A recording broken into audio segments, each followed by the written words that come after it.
Hai kawan-kawan perempuan, jumpa lagi di podcast Kesandung Kawin bersama saya Wita Wibisono. Dan saya Chandra Widanarko yang akan mengantar cerita tentang perkawinan, pasangan, dan perempuan. Kami mau bahas tentang bukan tentang si selebgramnya, tapi kasus ini kami bahas lah, gitu. Jadi perbincangan yang lumayan menarik karena kayaknya emang banyak yang mengalami kasus yang sama, ya nggak sih? Ya. Entah di selebriti atau di orang di sekitar kita, bahkan di narasumber gitu. Ini tentang Tasya ya. Tasya siapa itulah itu. Yang bercerai dari suaminya, kemudian dia minta nafkahnya 100 rupiah. Dia di pengadilan ya, pengadilan. Dia yang dia tuntut cuma satu, suaminya menafkahi anaknya 100 rupiah, 100 perak.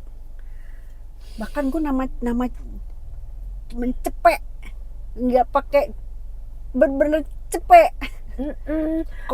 Koinnya aja udah susah nyarinya, tau nggak? Dia kayak mau ngasih tahu bahwa gue nggak butuh duit lo, udah buruan deh cabut gitu ya kan. Tapi yang jelas lo harus, gue menuntut lo tetap harus tanggung jawab. Lo harus bayar.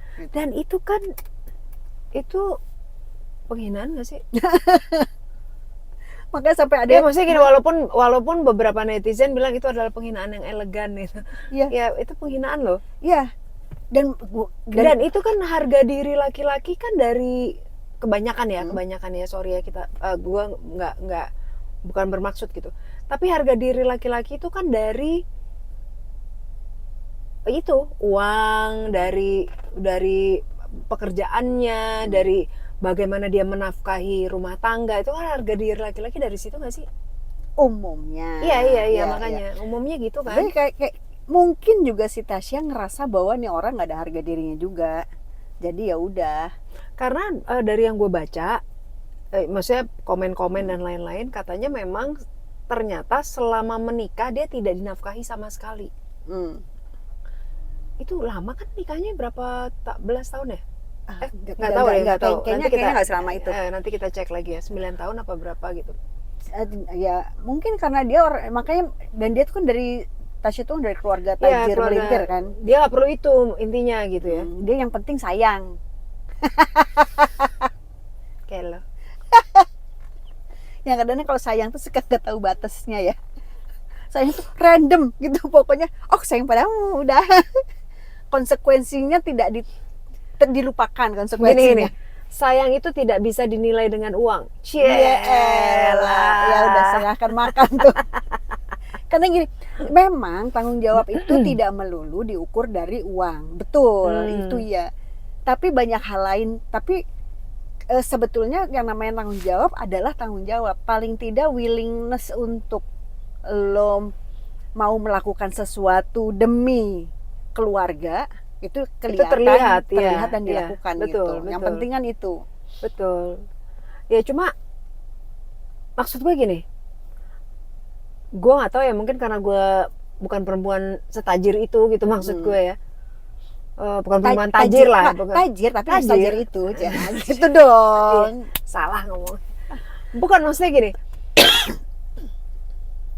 Kalau gue ya, walaupun kita sebagai perempuan berduit gitu, tajir, tapi kan kita harus ngasih kesempatan itu laki-laki, atau apalagi udah jadi suami ya, pasangan, untuk dia bertanggung jawab sama hidup yang lagi dijalani berdua. Ya, dan itu iya dong. Ya, betul. Dan itu sebetulnya nggak harus duit. Betul. Misalnya dia gini, untuk rumah, gue yang bagian ngurusin semuanya. Rumah lo tenang, lo mau kerja, si bini gue kerja, sisanya gue. Itu juga salah satu bentuk tanggung jawab. Betul. Ya kan, bisa aja. Dan nggak pakai selingkuh gitu maksudnya. Kan itu selingkuh kan? Iya. Maksudnya lo udah nggak modal. Makanya maksudnya gini, udah lo nggak modal sama sekali, atau misalnya tidak menafkahi secara full gitu ya. Ini kan kita nggak ngebahas soal Tasya aja ya. Udah nggak ngebahas secara full, udah nafkahnya seempret-empret gitulah ibaratnya, lo selingkuh. Itu kelewatan sih. Ini gue nggak bahas soal gender juga ya. Ya, dan ini bukan masalah gender, tapi kan dalam hal ini pernikahan perempuan dan laki-laki, si laki-laki itu kan kepala rumah tangganya. Ya paling nggak. Yang kalau gue, ya lo yang nafkahin. Paling nggak kata negara pun begitu. Iya dong. paling enggak dan harusnya memang lo yang nafkahin. Udah lalu dikasih rezeki gitu kan. Lo Punya harusnya bini yang bersyukur ngurusin. dong. Punya bini yang dia nggak minta dinafkahi, cuma dia minta loyalty-nya, ngurusin apa segala macam, masih selingkuh juga. Ya babi sih itu sih. Itu Dan itu adalah kasus yang normal. dan Maksud- banyak kan. banyak, Itu makanya yang iya. kami bahas nih, kami nggak fokus bahas tentang Tasya ya. Tapi ini banyak terjadi. Betul. Bahkan di Reels kan banyak banget kan Banyak, keluar banyak. kan. Kan beberapa narasumber kita juga kan ada yang gitu. Jadi dan ini sampai ini ada ini bukan narasumber tapi temen gue itu sampai bilang gini, gue heran deh sama cewek-cewek modelan yang kayak gini gitu, modelan yang pekerja tangguh, jejak, kelihatannya begitu gitu tuh, Kok diselingkuhin? yang punya kecenderungan pacaran sama mokondo, ya apa istilahnya mokondo ya. Dia track kali ya? Nah, tapi kemudian si mokondo itu ya selingkuh juga. Kalau nggak selingkuh KDRT gitu deh modelannya. Mungkin nggak sih gini? Ini bukan ya, mesti tanya sama psikolog ya. Ini Iya. analisa gue. Analisa gue gini. Mungkin nggak sih sebenarnya kan gini. Major ya. Mayoritas laki-laki selingkuh kan karena dia insecure. Mungkin nggak sih sebenarnya karena dia insecure sama Bisa jadi. Bisa jadi. istrinya. Istrinya menafkahi, istrinya yang paling banyak ngeluarin uang, Dia atau butuh, istrinya apa. butuh Jadi power. dia butuh power dari luar atau validasi dari perempuan lain yang secara level di bawah istrinya, atau oke nggak di bawah Atau istrinya paling lah. nggak menganggap dia hebat. Tapi ya, Iya. tapi yang memujanya gitu. Iya. Jadi dia Iya. Iya, iya. Ya. jadi ngerasa yang kan lakinya dianggap keren, dianggap baik, atau dianggap apa, kan dia dipuja gitu kan. Iya. Yang dulunya sebenarnya istrinya memuja dia bagian itu. Iya. Tapi kan udah berumah tangga kan lo udah nggak fokus Memuja-muja. muji yang berlebihan gitu ya, maksudnya lo udah fokus dengan kehidupan gitu kan. Kan dengan si istrinya aja kemudian mau dinikahi aja, itu kan sebetulnya sudah validasi bahwa si pas gue mau sama lo whatever apapun itu kondisi lo gitu kan. Gitu ya, lo insecure sendiri. Iya, dia insecure sih. Ribet-ribet Kalau gue sendiri. sih, kalau gue menganggap ya itu emang dia insecure karena dia merasa pasangannya sudah tidak memujinya lagi, atau dia merasa pasangannya secara level di atasnya dia. Bisa. Jadi dia insecure lah gitu. Ada dua sih. Paling nggak sampai hari ini ya. Ada yang memang insecure, ada juga yang emang bawaan. Iya. Ya emang Iya, males. iya. Emang dia males kerja. Terus bawaannya emang dia bosen aja. Pola asuh. Iya. Pola asuh. Dia bosen Kan aja. memang ada juga ya narasumber kita yang dapat pacar yang lo bilang mau kondo itu, dan dia kayak punya term gitu. Iya, ada waktunya. Sekian tahun, ntar dia balik lagi sama istrinya. Maksudnya balik lagi dia jejak lagi sama istrinya, terus cari perempuan lain, terus berapa tahun lagi cari perempuan lain, ntar menyesal balik lagi, kan ada yang gitu. Iya. Jadi emang bawaan aja, Emang, bawaan.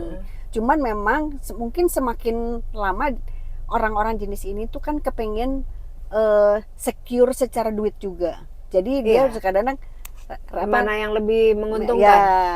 Mana yang lebih menguntungkan? Mungkin kalau di rumah ya udahlah, ya namanya sama istri, ya duitnya kan buat kebutuhan rumah tangga, tapi gue punya keperluan pribadi gitu. Buat uang jajan gue nyari dari yang lain. Jadi gue nyari dari yang lain. Ya itu juga sih, balik lagi ya itu. Ya. Kebiasaan mungkin dari kecil, atau pola asuh atau apa, kita nggak. Bagian itunya kami nggak berani judging lah, ya. Itu yang tahu psikolog lah. Gitu, ya udah. Jadi terserah kalian mau kayak kayak Farah.